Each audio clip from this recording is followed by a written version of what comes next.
Hello and welcome students to our channel UGT Academics for English. My name is Labdi Bhatia and today we are here to solve section C of Gala paper 6. ये section आपका 18 marks का रहता है. पूरा का पूरा text book first flight की grammar में से लिया होता है. ग्रामर आपका जो भी है पूरे सिलेबस में वो सब पूरा फर्स्ट फ्लाइट की डायलॉग्स या फर्स्ट फ्लाइट की स्टोरी लाइंस में से ही लिया होता है. पूरे 18 मार्क्स आपके कैश स्कोर हो सकते हैं. देखते हैं चलिए कौन से क्वेश्चन यहाँ पे हैं. Rectification of error. आपको ऐसी दो कॉलम्स बनाने हैं, उनमें आपको लिखना रहेगा. एक कॉलम होगा एरर, उसमें आपको पैसेज के वर्ड्स लिखने होंगे जो भी सेंटेंस आपको दिए हैं, और करेक्शन में आपको आपके जो करेक्ट वर्ड्स हैं वो लिखने रहेंगे.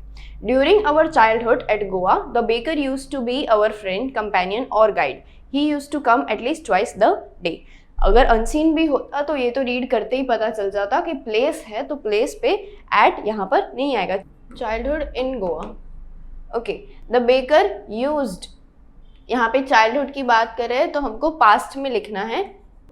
Used to be our friend, companion और गाइड नहीं आएगा, एंड गाइड आएगा. He used to come at least twice the day. Twice the day, कौन सा डे? Twice a day. एक दिन में वो दो बार आता था. किसी पर्टिकुलर डे के बारे में यहाँ पे बात नहीं करी जा रही है, यहाँ पे हर दिन की बात की जा रही थी कि हर दिन वो दो बार आता था. एक बार जब वो जाता था सुबह में शुरुआत, और लास्ट में जब वो अपना पूरा बैग खाली करके वापस आता था. Okay, next question is punctuate the following passage appropriately. Questions 35 to 38. ये बहुत अच्छी बात हो गई. 35, 36, 37 एंड 38 चारों क्वेश्चंस के लिए सिर्फ पंक्चुएशन मार्क है. एक एक पूरा मार्क आपको एक एक पंक्चुएशन के लिए दे रखा है, और वो भी सीन क्वेश्चंस के लिए. Will see here mister what is that suppose to be. कि यहाँ पे क्या चीज़ है, ये कौन सा वाला चैप्टर का है? ये आपका मिचबिल द ऑटर का लास्ट सेंटेंस है. पूरा सेंटेंस जो है आपका इन्वर्टेड कॉमास में आएगा. Here mister what is that suppose to be. Okay, here के बाद यहाँ पे कॉमा लगेगा, मिस्टर के बाद यहाँ पे हाइफिन लगेगा. Here mister what is that suppose to be. क्योंकि ये क्वेश्चन है तो क्वेश्चन मार्क आ जाएगा. 35, 36, 37 एंड 38 4 मार्क्स हमारे स्कोर इजीली हो गए within less than 1 minute. It is very nice. Fill in the blanks with proper article, conjunction and preposition. ये जो पूरा ब्लैंक होगा, 4 ब्लैंक्स होंगे, 1 मार्क ईच, और उसके भी 4 ऑप्शन आपको दे दिए. ये भी आपका फर्स्ट फ्लाइट में से ही होगा. Let's read. विथ, इन, सो और एंड आपको यूज करना है. Blank the summer of 1941 grandma fell ill. Blank had to have. Okay, Anne Frank में से ले रखा है ये आपका. In the summer of 1941 grandma fell ill and had to have an operation. So my birthday passed with little celebration. This will be your answer. Next question is convert the following into indirect form of narration. Indirect form of narration मतलब आपको या तो inverted commas में या फिर जो last chapter है proposal, उस तरह डायलॉग में आपको दे रखा होगा. यह आपका क्वेश्चन है. मैडम राइट्स दी बस में से, won't your mother B looking for you. क्या आपकी मदर आपको नहीं ढूंढ रही होंगी? The conductor asked. कंडक्टर ने ये पूछा जब वो गर्ल को, वल्ली को ऑफ कोर्स टिकट दे रहा था. And she said no, no one will be looking for me. यहाँ पे आपको वल्ली का नाम नहीं लिखना है क्योंकि दोनों जगह शी और द गर्ल लिखा है, तो आप खुद से उसका नाम ऐड नहीं कर सकते हैं. Okay, let's read. The conductor asked when he gave the girl her ticket. तो हम सिंपल फॉर्म में लिखेंगे. Giving the girl her ticket the conductor asked if. अच्छा, जो बच्चे ऐसा करते हैं कि बस दैट लगा दिया और फिर पूरा डायलॉग कॉपी कर दूँ, चाहे यू भी है तो यू भी वो कॉपी कर देते हैं. ऐसा आपको नहीं करना है. आपको प्रोनाउंस में, टेंसेस में बहुत ज़्यादा ध्यान रखना पड़ेगा. और ये जो बीच के वर्ड्स होते हैं, कनेक्टिंग वर्ड्स जो होते हैं डायरेक्ट इनडायरेक्ट में, नॉर्मल सेंटेंस है तो फिर आप एक बार को दैट लगा सकते हो. ऑर्डरिंग सेंटेंस है तो आप एक बार को टू भी लगा सकते हो. लेकिन क्वेश्चन में इफ़ या वेदर ही आता है. Asked if her mother. Her mother मतलब किसकी मदर? गर्ल की मदर. यहाँ पे योर मतलब हम नहीं है, यू को मी नहीं करना है. इफ हर मदर वोंट है मतलब विल यू है, उसका पास्ट करेंगे तो वुड यू हो जाएगा. वुडंट बी लुकिंग फॉर हर, क्योंकि वो वहाँ पे विल नॉट है तो हम वुड नॉट करेंगे, would not be looking for her, not us, the girl. The conductor asked, okay. और फिर रिप्लाई में उसने बोला the girl refused, denied. No बोला है तो आपको ऐसा नहीं लिखना है द गर्ल सेड या द गर्ल रिप्लाइड, नो. आपको उसको रिफ्यूज्ड या डिनाइड में लिखना है. The girl refused in response and said that no one would be looking for her. No one will का अगेन वुड हो जाएगा, would be looking for her. Okay, आप ये आंसर जो है अपनी नोटबुक में साथ साथ में लिखते रहिए ताकि आपकी इंग्लिश में राइटिंग प्रैक्टिस भी हो जाए. Next question is do as directed. Do as directed 5 marks का है. आपको एमसीक्यूज आएंगे ग्रामेटिकल बेस्ड, जिसमें आपको साइड में लिख रखा होगा क्या चेंजेस लाने हैं, क्या रिमूव टू है या फिर ऐड नो सूनर है या फिर डिग्री कंपैरिजन चेंज करना है या फिर असर्टिव इंट्रोगेटिव में एक्सचेंज करना है. First question is can you hear me change the voice. Voice मतलब active passive, can you hear me active voice का है. इसका जब पैसिव वॉइस करेंगे तो पैसिव वॉइस में हमेशा हमारा जो वर्ब होता है वो पास्ट पार्टिसिपल में आता है, वर्ब के थर्ड फॉर्म में आता है. Can you be heard by me, no.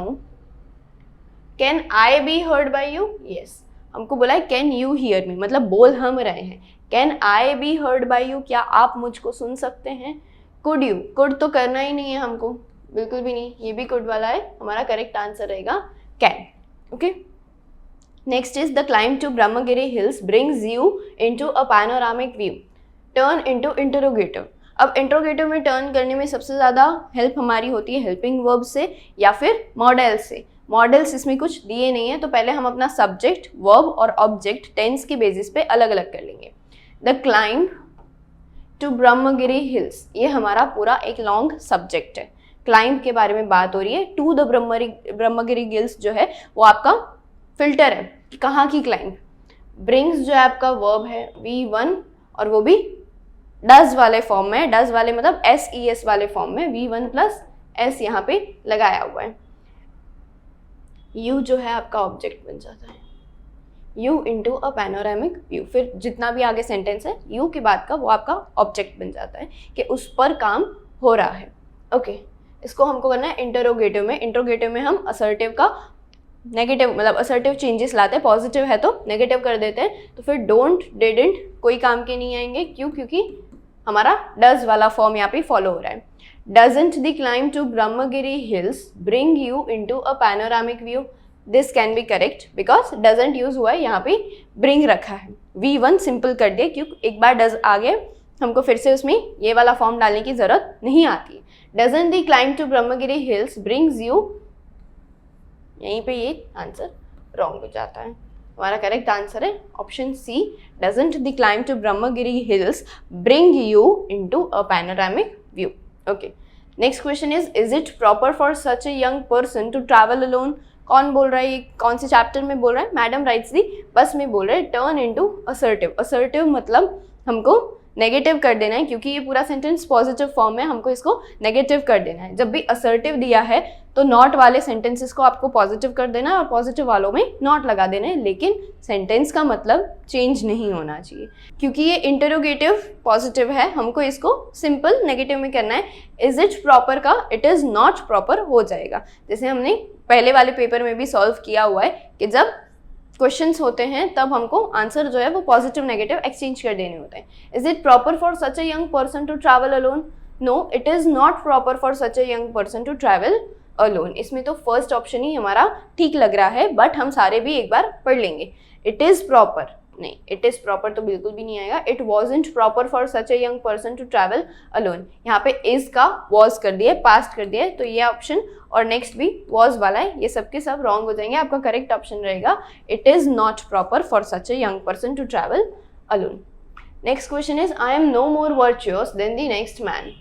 Degree more दिया है क्वेश्चन की. डिग्री आपकी कंपैरेटिव फॉर्म में 3 डिग्रीज होती है आपकी, सुपरलेटिव, कंपैरेटिव और पॉजिटिव डिग्री होती है. उसमें आपको कंपैरेटिव जो है वो क्वेश्चन में दे रखे. I am no more virtuous than the next man. इसके ऑप्शंस में हमको क्या आया है? I am as virtuous as the next man.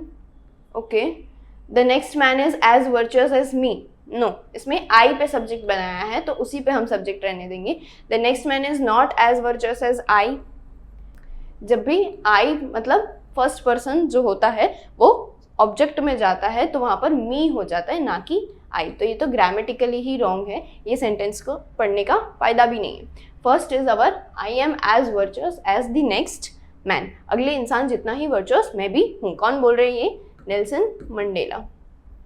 He stood in the middle of the field and said to his son. Simple.